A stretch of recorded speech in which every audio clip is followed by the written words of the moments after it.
Hello viewers, I am Kausalya. Today we are going to solve some different problem. That is, we are going to convert the block diagram into signal flow graph, and finally we are going to find C of S by R of S. So this is our given block diagram. This is the given problem. Now we are going to convert this block diagram into a signal flow graph. I will tell you how to convert this one. So here the simple rule is you have to consider the input and output as one node. That is, R of S will be one node and C of S will be one node, right? Then the next thing is you have to take each summing point and branch point as nodes respectively. So here when you take, you see here there is a summing point and there is a branch point and there is another branch point and another summing point, right? So here, as I already said, the input should be taken as one node. So I had made a note here and mark it as 1. And now this summing point 2, this is another node. Sorry, this is a summing point and this is node 2. So I have drawn this and marked it as node 2. There is a branch point. So this is another node 3. And the next one is there is another branch point and its value is 4. And here there is a summing point and its value is 5, and finally the output should be also considered as another node. So this is our node number 6, right? Then the next step is I am going to draw the signal flow graph. So first write down list out the nodes. So totally here we are having 6 nodes. So first draw the 6 nodes here, right? After drawing, just look carefully. So here from node 3 to node 5, there is an element of value G3. So just connect node 3 and node 5 and write down the value as G3 here. Right. Now why I had written it as minus G3? Because this G3 is connected to a summer with a negative sign. So here I have to write it as minus G3.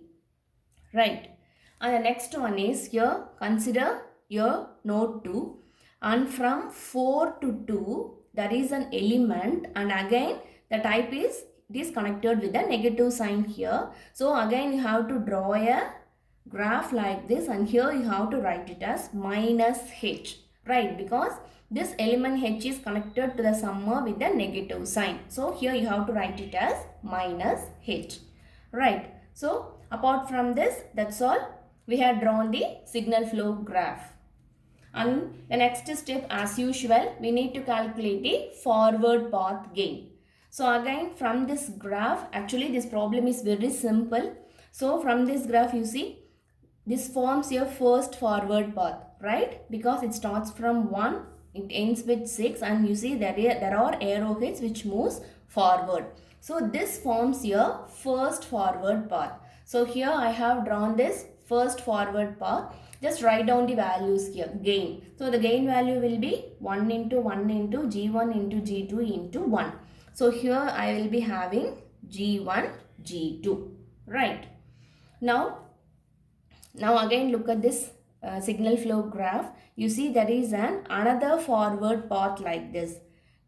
Just look from 1 to 2, 2 to 3, 3 to 5 and 5 to 6. All the arrowheads moves forward. So here this forms your second forward path. This forms your second forward path. So what are all the respective gain values here? 1, 1, minus G3, and here 1. So what will be the value of gain? 1 into minus G3 into 1. So here the value will be minus G3, right? And the next step is finding the individual loop gain. So here when you look at this graph, it is clear, right? There is only one loop. It starts at node 2, goes to 3, 4 and finally reaches node 2. So here just draw the graph here from 2 to 3, 3 to 4 and from 4 to 2. And write down the respective branch values. So what will be the loop gain? Just you have to multiply. So when you multiply, the value will be minus G1 H1, right? And that's all. We are having only one loop. So here we have find out the loop gain. And our next step is gain product of two non-touching loops. So in order to find whether the loops are touching or non-touching, we should have minimum 2 loops, right? Then only we can compare. But here we are having only one loop. So here I am having two forward paths, P1, P2. So here, the gain product of two non-touching loops. So here in this case, this combination is not possible, right? Because we are having only one loop. So two loops are not present here. So the gain product of two non-touching loop is not possible for this signal flow graph. And the next one is calculation of del and del k. So del, the formula will be 1 minus sum of individual loop gain. So here we are having only one loop. So just substitute the value. So 1 minus of G1 H1, which will be equal to 1 plus G1 H1, right? And next one is, here I am having two forward paths. So we should calculate the value of del 1 and del 2. So again, when you consider del 1, when you consider this first forward path, all the nodes are included here. So the value of del 1 will be 1. So when you consider del 2, again here the node number 4 is not included, but there is no loop formed with the node number 4, right? So here again the value of del 2 will be equal to 1. And the last step is calculating the transfer function. So just substitute the values here. So here 1 by del, as I am having two forward paths, the value should be P1 del 1 plus P2 del 2. So just substitute the values here. So P1 is G1 G2 and the del 1 is 1. And again P2 is minus G3 and the value of del 2 will be again 1.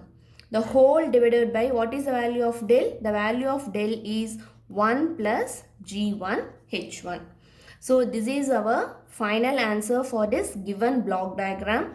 So G1 G2 minus G3, the whole divided by 1 plus G1 H1. Right. Let me narrate once again. The things which we are done is, here the given block diagram, first calculate the number of nodes which are possible with a block diagram. The input and output should be also considered as two independent nodes.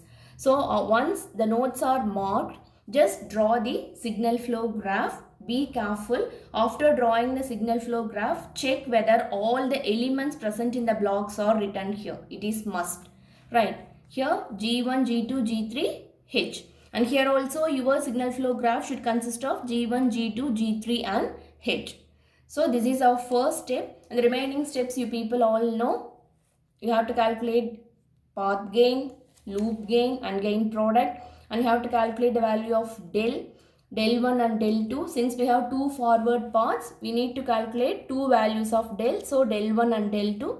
And finally the transfer function formula, you just substitute the values. That's it. The problem gets over here. Hope you people understand. Thank you.